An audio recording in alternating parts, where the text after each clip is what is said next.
Hello, and welcome to another of the Concord Monitor's City Candidate Forums for 2025. My name is Catherine McLaughlin. I'm the city reporter with the Monitor, and I'm joined by news editor Rebecca Pereira.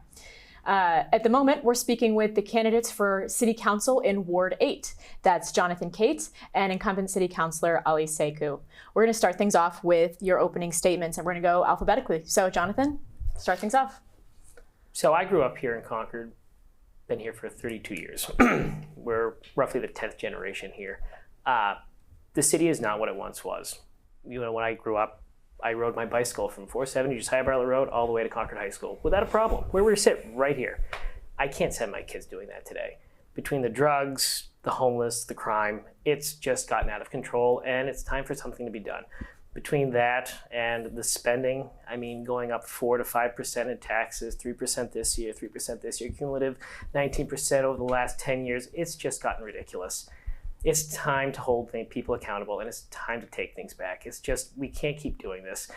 Our taxes are going up and services are going down, and it's just time for a different direction. It's just not okay the way it's going, and that's why I'm running. Great. Ali, go ahead. Thank you, and thank you for having us. Before I start, I want to say it has been a great honor and a privilege to serve Ward 8, and I am looking forward to continue serving Ward 8. Jonathan said, I was not born and raised here, but I live here with my family. I have 3 children that I'm raising in this community. Concord has been home since I landed here. So my hope is really to continue serving, collaborating with other councilors, advancing the fair and inclusive community that we want to see, making sure that our children and our families continue to thrive in this great community. Addressing homelessness, housing is my strength. I work in the housing. I just landed an hour ago coming from New Orleans, where I attended a housing summit, NACHA, National Council on Housing. So it's been a great honor, and I'm looking forward to continue serving Ward 8 and Concord in general. Thank you. Wonderful. Thank you. This summer, a female pedestrian was killed on Loudon Road. And just last week, a woman on a bicycle was hit by a car and also died. Both had previously experienced homelessness in the city. Do you think that there's a traffic safety issue on Loudon Road? And if yes, what should the city do about it? We'll start with Jonathan. Well, I have to ask, I don't know the exact things that happened. Did the car cross into the sidewalk when it hit the pedestrian? Yeah. Into the bicycle lane. Into Both the were in bicycle lane? at the time. So one was at the Wendy. Well, the problem is when they put the bicycle lane in, they never widened Loudon Road. And quite frankly, when you have that, if you have that, cars going by that fast, going next to bicyclists, you're going to have a few more issues. To say it's an issue, 2 in 1 year, I'd say it's an issue. Whether or not we need to, increase the width of Loudon Road or add in another lane so as to space things out, it's something to be discussed. But Councilor Sekou, same question. Excellent question, because it's something that I have been dealing with. I was in New Orleans when the second one happened. I texted the mayor of the city of Concord, and I texted my counterpart, my colleague Chris Schultz, trying to see what we can do in the Heights to address this. I'm planning to have meetings with the chief of police, city manager, and of course, the mayor and the council to see what we can do. We all know there is an issue in the Heights. People go above speed limits, nothing is respected. But we are going to work on it, and we will address this issue soon. Is there a specific course of action that you would like to see come to fruition? I think we are going to talk and see, maybe having a cross line or putting a light. Either way, the expert in this industry will tell us what we need to do. Speed limit, we will enforce that for sure. We'll have some police presence there. As you know, the Heights has 2 police officers, 2 cruisers at all time, and we'll continue addressing these issues. Something that it shouldn't happen. The three largest proposed housing developments in the city of Concord, from Manchester Street to one on Pembroke Road to, of course, this project at the Steeplegate Mall, all three of those are in Ward 8. And all three, at least when it comes to the housing portion, have made very little progress in the last year. Pembroke Road remains up for sale. Manchester Street is yet to get city approvals for the housing part. And Steeplegate is largely stalled. Does that concern you? And what specifically do you think the council should do, if so, to encourage progress on these kinds of major projects happening? Ali, we'll start with you. So thank you. And as I was saying earlier, I'm working with councilors, and you mentioned the Manchester Road. Every single project that comes to the city, we don't take it lightly. We look at the project itself, we talk to developers, we work with our community development team trying to understand. But what I do want to emphasize here that we are very aware of to increase tax base so that we can reduce the tax burden on people. And we are working on the developer in the Heights, Steeplegate Mall. I cannot say much about it because it's still a project in negotiation, but I will promise you that all these projects that you listed will be taken care of, and we will have something soon to be shared with the community, especially the Steeplegate one. People will know where we are soon. Jonathan, the same question to you. Does the lack of progress on housing in Ward 8 concern you? And not particularly, and the reason why is because you're already at capacity in Pennacook for waste management. You're also at capacity for, sewage management on Hall Street. Don't you think you should probably address that before we add on any more demand? I mean, there's other ways to increase tax revenue to the city. The airport wants to expand. There's an increase in tax base when you consider hangars and terminals with no increase used on services. I come at it from a different direction where it's not just about housing. It's how do we increase tax revenue without increasing services? Because if we increase services, that kind of negates the increase in taxes, doesn't it? And so, since you want to prioritize, it sounds like business, commercial development that expands the tax base, what specifically can the council do to help bring more of that to Concord? Well, one, we're not the most business friendly, and we haven't been for decades. I can remember when I was a child, we were going to put in the Verizon Wireless Arena where the Grapponi Center is. And you look at the Grapponi Center and boy, I'm not 100% sure that was the best choice. Not because I don't like having the Grapponi Center there, but dollar for dollar, we've talked about expanding Commercial Street out to Store Street and making that part of Main Street, and it was great. It's a wonderful idea, and that would have been the linchpin. The Grapponi Center is not a linchpin for something like that. There's nothing for activity in Concord for anything past 8 o'clock at night, unless you want to go hang out at the Barley House for the draft or that other place there in the middle of town. There's nothing to draw people here. So quite frankly, other than housing, if that's what we want for a city, this is going to be the problem we continually have over and over again. So you talked about economic development. May I? Yeah. Because we cannot have businesses if we cannot even house people. So they should have a balance. Economic development comes with housing, and once people get housed, workforce move in, businesses can thrive. But we cannot not do housing to attract people. If that's what we want the city to be, to grow tax base, I would love to know in your plan what that should be. See, I completely disagree. I mean, when it comes to employees, yes, you gotta have a place to live. I know when Rivco shut down, the biggest reason Rivco shut down was because their employees were traveling 40 minutes and they couldn't find affordable housing close enough. But the difference between affordable housing and low-income housing. You bring in low-income housing, you're not paying for the taxes on the people that are living there, the services that they take. They're talking, what was it, 600 people to go into the Steeplegate Mall? 600 units. 600 units. So, okay, let's say 2 people per unit. That's 1,200 people that you want to add to the city. All right, at 44,000 people, we're now at 45,200. Now, based on what I'm paying in taxes, which is ridiculous, and what they're going to pay per unit, who's paying for all the services they're using? I don't use hardly any. I use some of the roads, but I have my own sewage system. I have my own well. I have my own dumpster. I don't even use that. So for me, I look at it from the standpoint, you say that we need more housing. Yeah, I think we need more housing, but you need something in town to pay more than what housing does. Unless you're going to have $600,000, $700,000 homes, you're not going to get the revenue you think you're getting. Councilor Siku, are there any other solutions, paths to expanding the tax base that you would consider?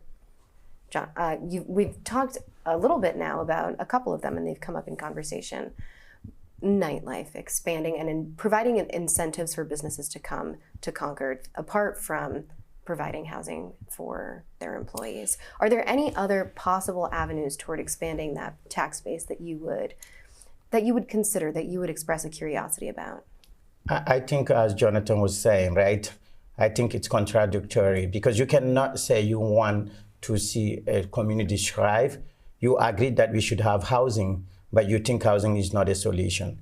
Economic development, my master's degree is in economic development from UNH. And I will tell you, we have to look at all aspects of what is an economic development. If we bring businesses from hospitality businesses, I'm not saying affordable housing only, mixed housing, and every single housing, even the affordable housing, pay tax base.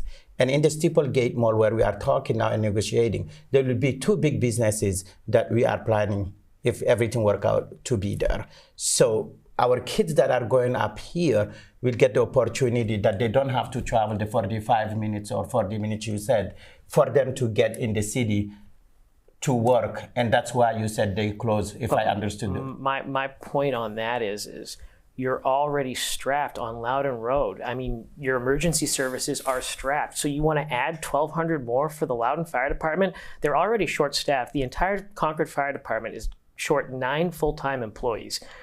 You know, on top of that, we're going to go build another fire station. You can't fill the ones we have. Why are we going to go build another one? Between that and the equipment, you're talking $25 million. You know, if you're already running short, you don't decide, oh, let's go build another one. No, you staff what you have. And for some reason, we have a shortage. Why? Is it employment? Is it simply from the fact of compensation? Is it from the fact that, you know, we aren't able to, you know, there's too much of a stressful draw on it? You know, like I said, I am not worried about these because we are not in a position to expand the housing base. Simple as that, not at that scale. And quite frankly, I think that everybody who's in the city, from the city manager to city council to the mayor, should know that. They see the numbers more than I do. And quite frankly, if I have to come out there and tell you from somebody who's just a dairy farmer, I think that we, again, need to look at things a little bit, you know, through a different lens, because quite frankly, housing, it's not a winner. I'm not saying that we don't need housing. Everybody needs a home. But what I will say... Everybody deserves a home, right? I agree. But what I will say is, it doesn't pay the city services that we have to pay. And there's a reason we're suffering because of it. And so I think that segues to what I want to pivot to next, which is city spending. You mentioned in your opening comments a real concern with the rise in the tax rate in Concord, and I don't think you're alone in that concern. At the same time, compensation is among the drivers of rising city spending in Concord. We have newly negotiated union contracts that are going to drive up the city budget next year. You know, are there places that you think the city needs to pare back its spending, and where specifically do you see opportunities to do that? Oh, I see opportunities all over the place. One, why are we building a new country club at Beaver Meadow? It's owned by the city, but the last time I went there, I was charged. So if you're not charging enough to build your own clubhouse, I don't know what to tell you. It just seems foolish, because I can tell you there are people in the city that don't use Beaver Meadow. Why should they be paid for it? I mean, you know, one of the way I look at taxes is, at the end of the day, if I don't pay my taxes, somebody forecloses on me. I lose everything, okay? After 3 years, you're done.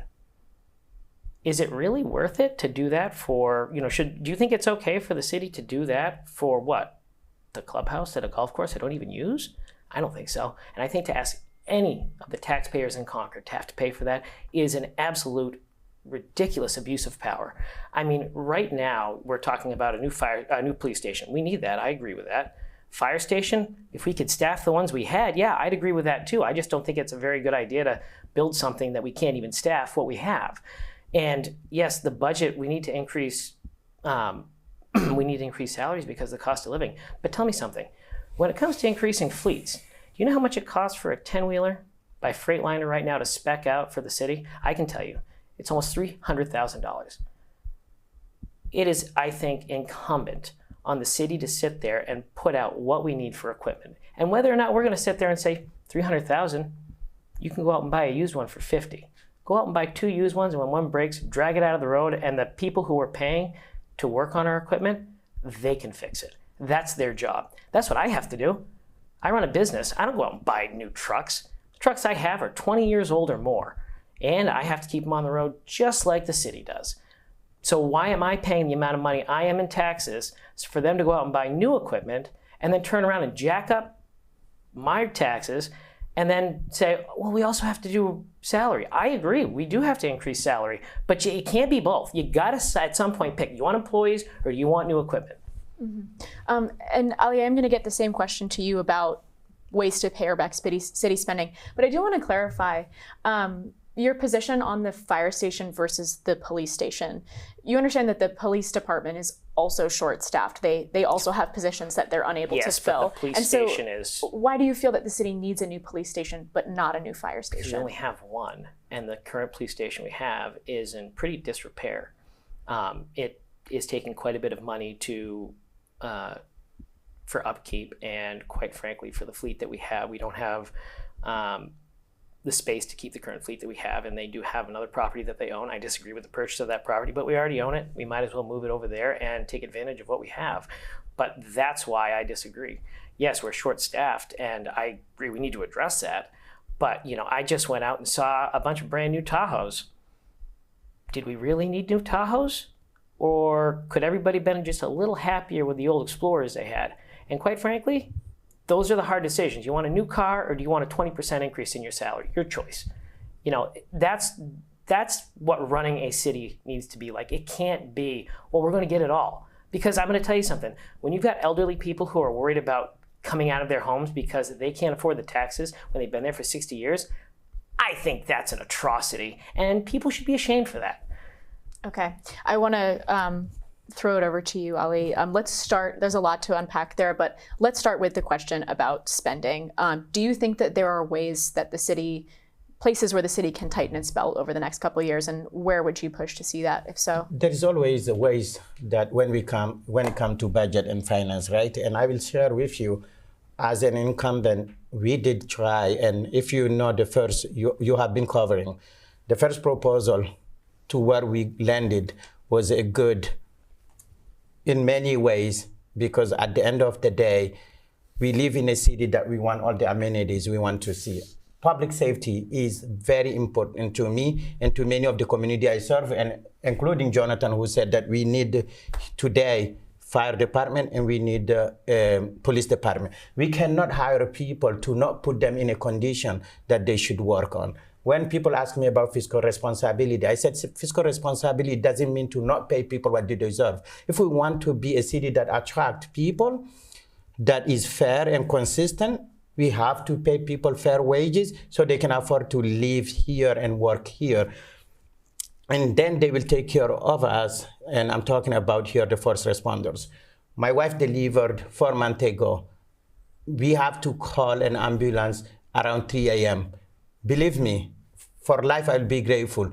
Without them, maybe it would have been a different consequences. So I am a big believer that there is always ways, and we are very mindful of taxpayers. We are very mindful of the increase in tax, but that's what you get when you work, when you live in a city with all these good amenities that we all get to enjoy. And we are going to take care of one by one.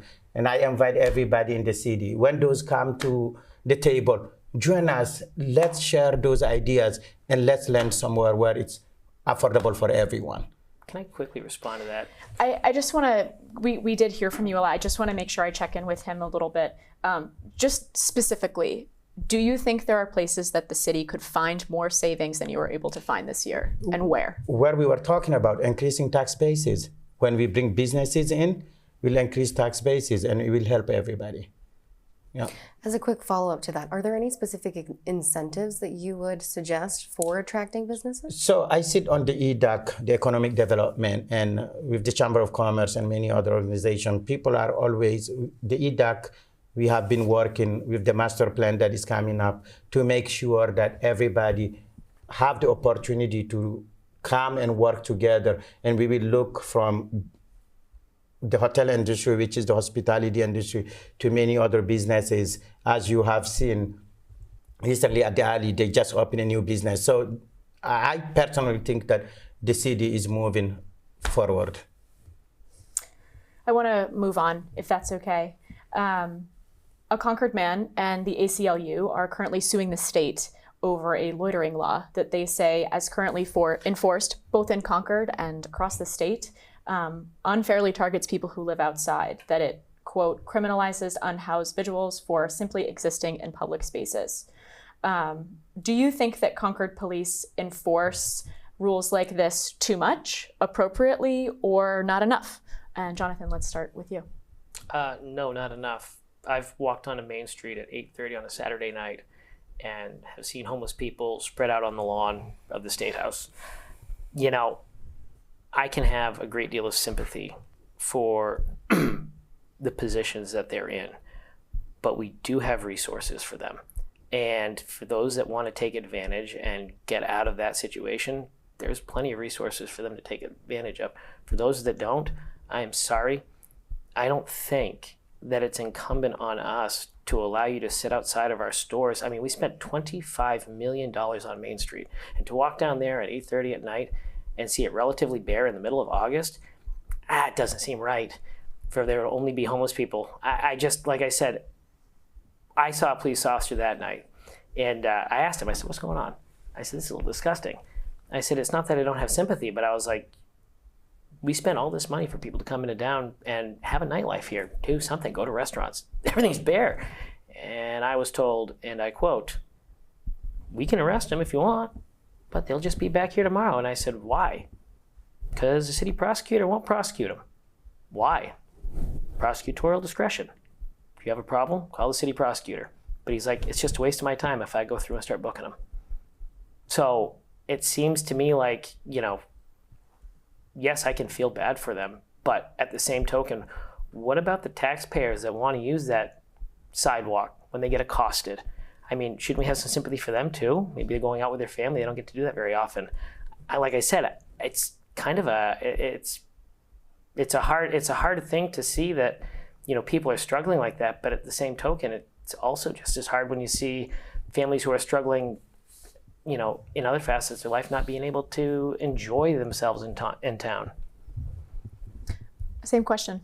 So I think I totally disagree with Jonathan, because at the end of the day, there is many ways that and I love how you said it, sympathy is key, right?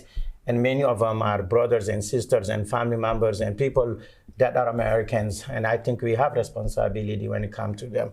Of course, there is the Coalition to End Homelessness, Concord Coalition to End Homelessness, where my friends and Councilor member Jim Schlasher is working on very hard every day to make sure that we do have all those resources to take care of them. But we cannot take care of them if we don't even have a place where to put them. We have to have the housing to put them. And when we talk about homelessness, there is many factors that comes to play, from mental health to many things. So I think at the end of the day, it's an ongoing process, and hopefully one day we will say in America, or especially in Concord, that we are taking care of each other and that our communities are safe and healthy again. I have a follow-up for the both of you. Where do you see the city stepping in? You've mentioned the Concord Coalition to End Homelessness, and there is a patchwork of organizations that works in Concord to provide assistance to people who find themselves in need of it. Not only food assistance, but housing assistance. It seems like you would like, it seems like one of you would like a more aggressive approach from the city, specifically through enforcement. Could you clarify what you see the city's responsibility to be in this situation? Should the city be encouraging the city prosecutor to use their prosecutorial discretion in a more aggressive way? This question is to the both of you, but I'd like to start with Jonathan. Absolutely. I like I said, I can have a great deal of sympathy, but I think that, we have had this problem since 2006, and it's only gotten worse, significantly worse. I don't have the numbers off the top of my head, but I would say roughly 75% worse from 2006. When they went through and cleaned up the streets in Manchester, they moved north and they came here. I can remember our cornfield right there across from, what used to be our cornfield before we sold it to the city, right there across from the State House on the other side of 93. We used to have a patchwork of homeless people there. They were very nice. And they always treated us well. We tried to treat them well. And there was only a few. Now it's, I never knew what a heroin needle was up until 3 years ago when I saw it on the side of Main Street. At some point, we do have to realize what we're doing isn't working. So let's come up with a different approach. And quite frankly, it seemed to work out for Manchester and Portsmouth. And sure, they just moved elsewhere. But at this point, if we don't, it's only going to get worse because I don't see them going anywhere. They get fed, they're able to panhandle. We have panhandling laws, we don't enforce those. I mean, at some point, when is it that, yeah, we should have sympathy for them, but what about for the taxpayer? What about for the people that are actually funding the bill, funding these homes that you talk about we should be putting them in? Again, I'm all for that, but at some point we do have to have some respect for the taxpayer, and I don't see it. So just to be clear, you would like the city to accomplish Absolutely. that through a greater enforcement of existing Absolutely. laws. Okay. Councilor Siku. I think nobody will say laws are not good, but I do think that we can enforce the laws by having that empathy that we are talking about or sympathy that we are talking about here.